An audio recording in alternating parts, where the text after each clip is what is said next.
선하신 우리 주님, 우리 모두가 함께 인생의 광야 같은 이 길 주님의 인도 따라 감사하며 또 잘 우리의 사명을 감당하며 살아갈 수 있게 되기를 간절히 바랍니다. 아직 교회 대표자 정정하는 교회 여러 사무들이라든지 또 이런 것들은 하지 못했지만 제가 중요한 것은 했습니다. 그것은 교회 사업계획서에 나온 전화번호와 여러분의 사진들을 참조하고 또 교회 직분들 또 역할들을 이렇게 참조할 수 있는 정보까지 해서 제 핸드폰에 다 입력했습니다. 혹 전화번호가 바뀌셨으면 알려주시고 다가오는 대신방의 이 시간에서도 함께 영적인 그러한 축복과 교제가 나누어질 수 있도록 잘 참여해 주시기를 바랍니다. 여러분, 존재감을 가지고 잘 살아가고 계십니까?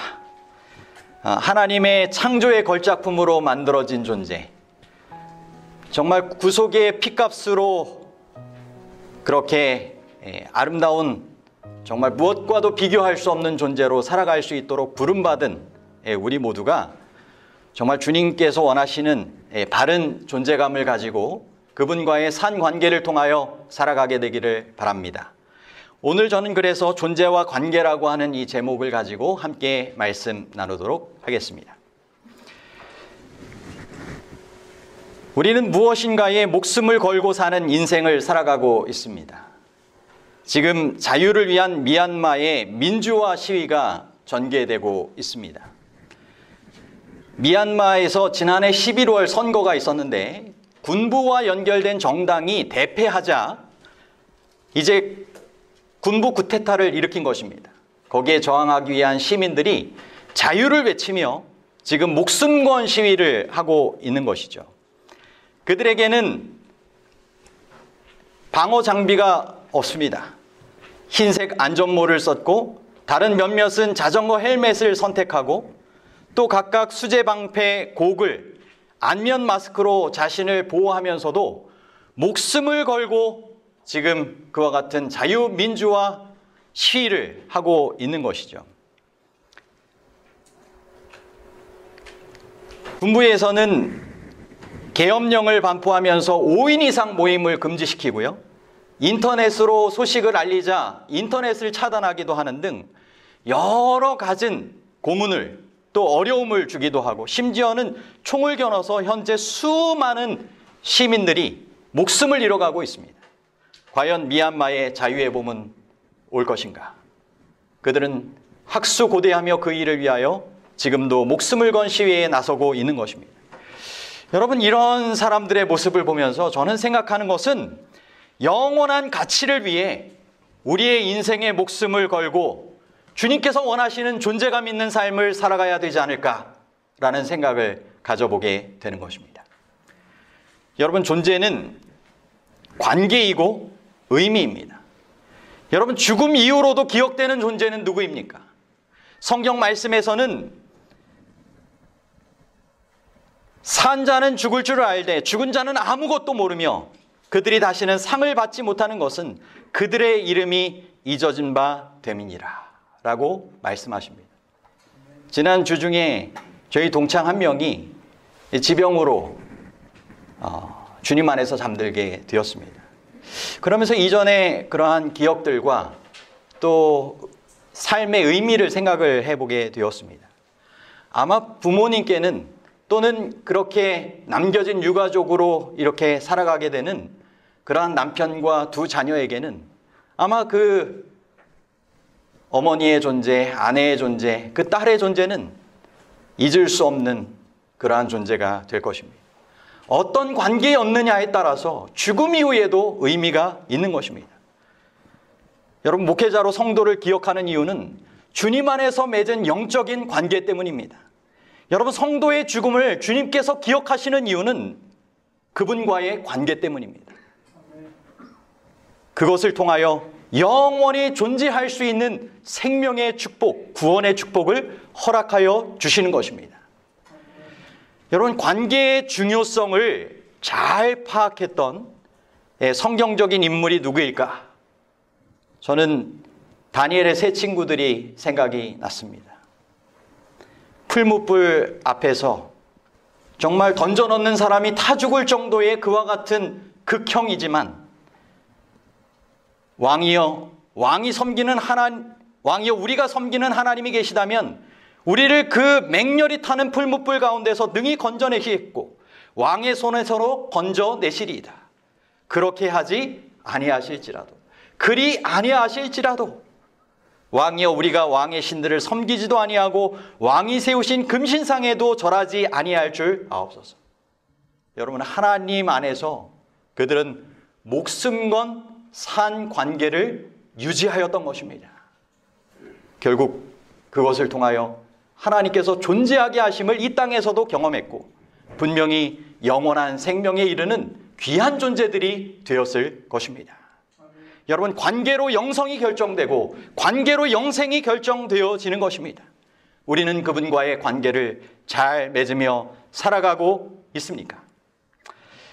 관계와 존재의 중요성을 잘 깨닫지 못하고 뒤로 물러갔던 성경적인 인물 누가 있을까요? 재물이 많았던 청년, 그래서 주님을 고민하다가 떠났던 이 청년이 생각이 납니다. 마태복음 19장 16절로부터 17절에 보면 어떤 사람이 주께 와서 이르되 선생님이여 내가 무슨 선한 일을 하여야 영생을 얻으리까? 예수께서 이르시되 어찌하여 선한 일을 내게 묻느냐? 선한 이는 오직 한 분이시니라. 내가 생명에 들어가려면 계명들을 지키라. 사랑으로 나누지 못한 움켜진 그의 재물이 그를 영생 얻어 영원히 존재하게 할 수 없었습니다. 예수님께서 인정하지 않으신 명예와 성공이 그를 생명에 들어가게 할 수 없었습니다. 하나님께서 원하시는 바른 존재, 바른 품성의 삶을, 주님 닮은 품성의 삶을 살아가는 것이야말로 영생을 얻어 생명에 이르는 길이 되는 것입니다. 그만큼 우리에게는 주님께서 원하시는 그러한 바른 존재로서 바른 품성의 삶을 그렇게 살아가는 것이 중요한 것입니다. 시대소망 435쪽에는 누스벨은 지극히 높은 자와 비길이라고 말하였었다. 누스벨이 진실로 지극히 높은 자와 같이 되기를 바랐다면 하늘에 지정된 자기의 자리를 결코 버리지 않았을 것이다. 왜냐하면 지극히 높은 자의 정신은 이기심 없는 봉사에서 나타나기 때문이다. 누스벨이 원한 것은 하나님의 능력이었지 그의 품성은 아니었다. 여러분, 스스로 존재하고자 자신을 높은 곳에 두며 하나님하고의 관계를 중요하지 않고 심지어는 끊으려 했던 이 누스벨은 영원히 잃어버린 바 되는 존재가 되고 만 것입니다. 우리는 그분 닮은 품성에 그분의 형상대로 살아가고자 삶을 살아가는 참된 주님께서 원하시는 존재들이 되어야 하는 것입니다. 여러분, 산자와 죽은 자에 대하여 육체적인 눈에 보이는 존재가 다가 아니라 영적 존재됨이 얼마나 중요한지 누가 주님께서 바라보실 때 산자이고 죽은 자인지 이렇게 말씀하십니다. 마태복음 8장 18절로부터 22절입니다. 예수께서 무리가 자기를 애워쌈을 보시고 저편으로 건너가기를 명하시니라. 한 서기관이 나와 예수께 말씀하되 선생님이여 어디로 가시든지 저는 쫓으리이다. 예수께서 이르시되 여우도 굴이 있고 공중의 새도 거처가 있으되 오직 인자는 머리 둘 곳이 없다 하시더라. 제자 중 또 하나가 가로되 주여 나로 먼저 가서 내 부친을 장사하게 허락하옵소서. 예수께서 가라사대 죽은 자들로 저희 죽은 자를 장사하게 하고 너는 나를 쫓으라 하시니라. 죽은 자들로 저희 죽은 자들을 장사하게 하고 너는 나를 쫓으라. 여러분, 그 무엇으로도 가로막을 수 없는 예수님을 쫓는 참된 신자들이 되기를 바랍니다. 복음전도 655쪽에는 만일 우리가 주님께서 우리에게 기별을 주셨다, 우리가 맡은 초소에 굳게 서 있지 않으면 충성된 파수꾼이 될 수 없다. 우리는 모든 위험을 무릅쓰고라도 의무를 수행할 것이다 라고 말하므로 우리의 입장을 하나님의 일꾼으로서 확고히 한다면 하나님의 천사들이 가정에서 가족들을 돌보는 것을 발견할 것이고 원수에게는 물러가라고 말하게 될 것이다. 여러분, 영적인 존재로서의 삶을 우리가 하나님과의 바른 관계에서 살아갈 때 하나님의 천사들이 우리의 가정을 돌봐준다는 것입니다. 원수에게 물러가라고 말하며 승리할 수 있는 삶을 살게 해주시겠다는 것입니다.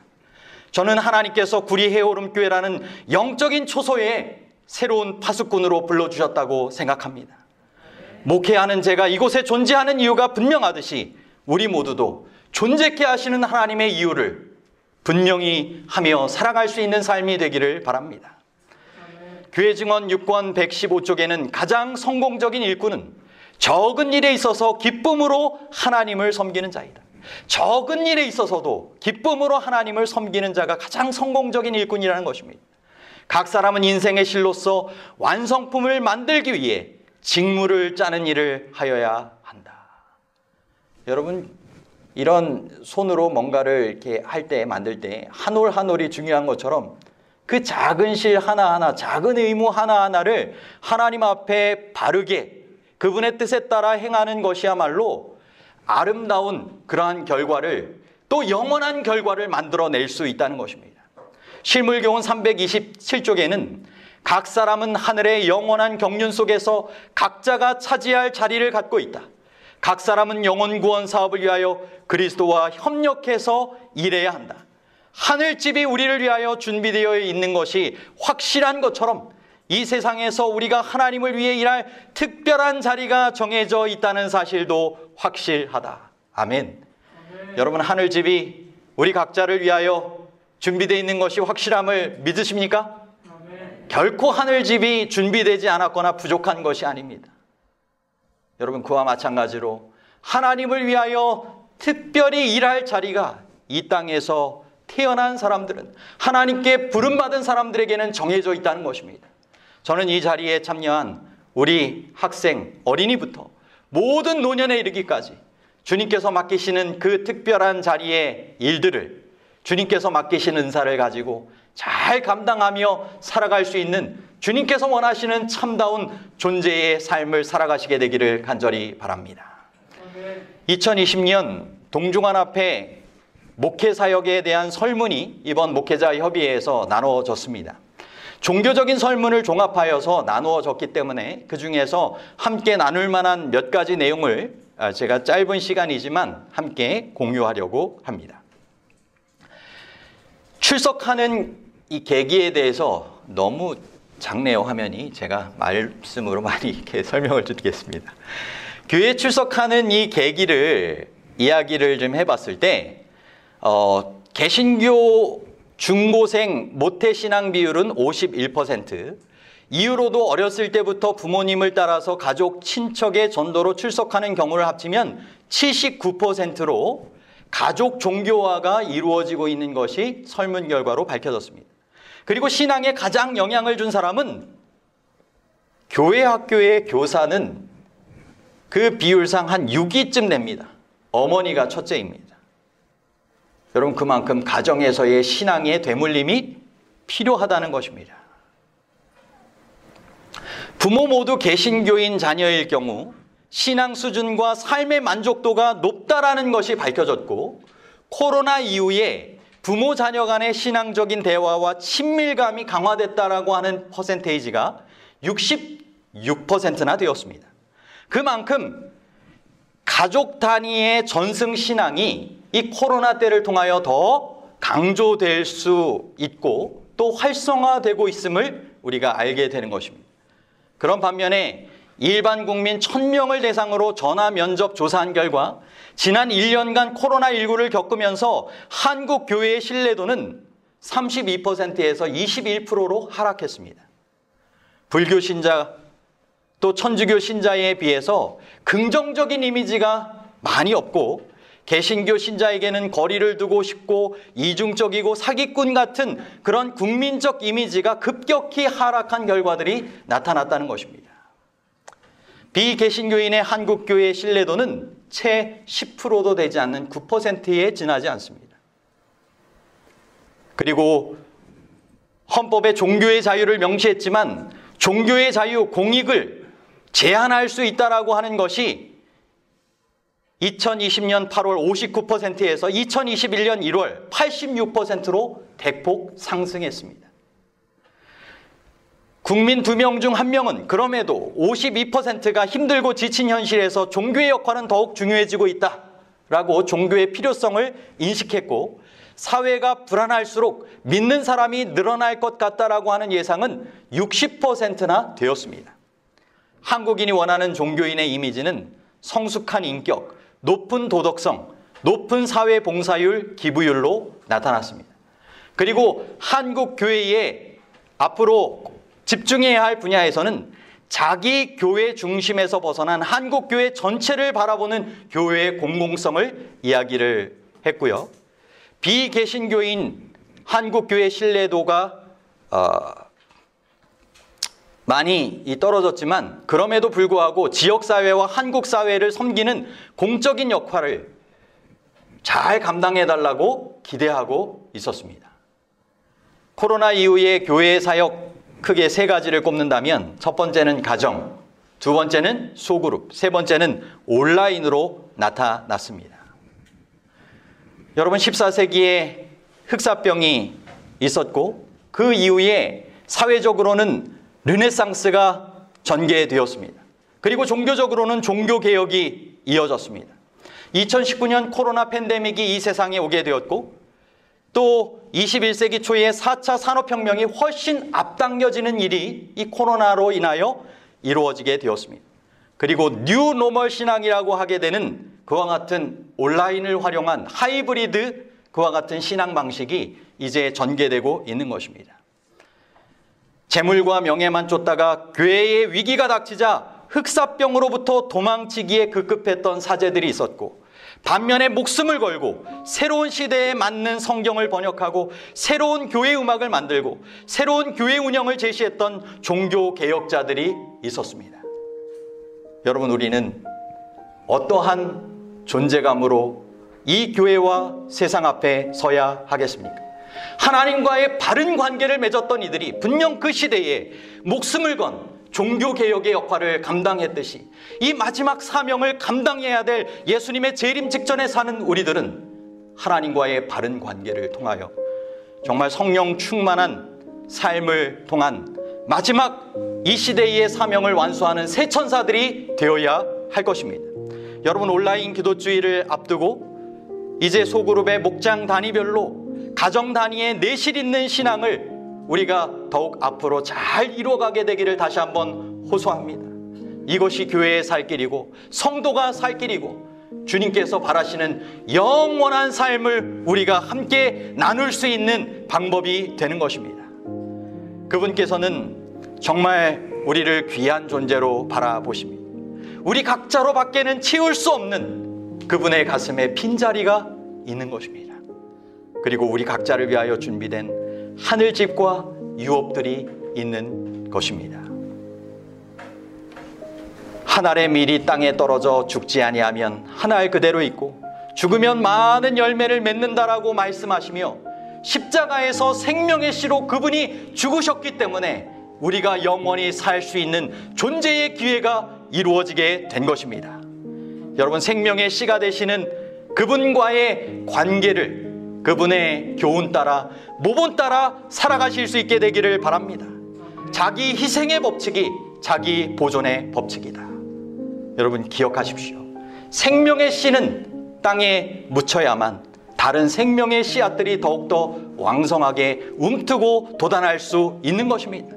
세상적인 지혜가 아니라 구원에 이르는 하늘의 지혜를 더욱 간구하며 살아가시게 되기를 바랍니다. 하늘의 별처럼 영원히 빛나는 존재가 되게 해달라고 주님 앞에 서원하며 그렇게 살아가실 수 있게 되기를 간절히 바랍니다. 존재와 관계와 존재라고 하는 이 말씀을 통하여 다시 한번 우리 모두가 그분께서 원하시는 바른 관계로서의 삶을 통하여 영원히 존재하게 되는 귀한 삶을 잘 살아갈 수 있게 되기를 바랍니다. 우리를 창조하심으로 존재하게 하셨던 하나님, 구속을 통하여 다시 존재하게 되기를 원하셔서 이 땅에 오셔서 그 모든 사명을 감당하셨던 주님께서는 오늘 이 땅에서 우리에게 언제나 다시 존재할 수 있는, 영원히 존재할 수 있는 삶으로 초청하고 계심을 기억하시며 그분의 사랑과 은혜 안에, 성령의 감동하심 안에 거하는 삶을 우리가 함께 살아갈 수 있게 되기를 간절히 바라고, 그러한 것을 통하여 주님께서 원하는 존재감의 삶을 이 땅과 오는 세상에서 영원히 발휘하며 살아갈 수 있는 우리 모두가 되기를 간절히 바라며 말씀을 마치겠습니다.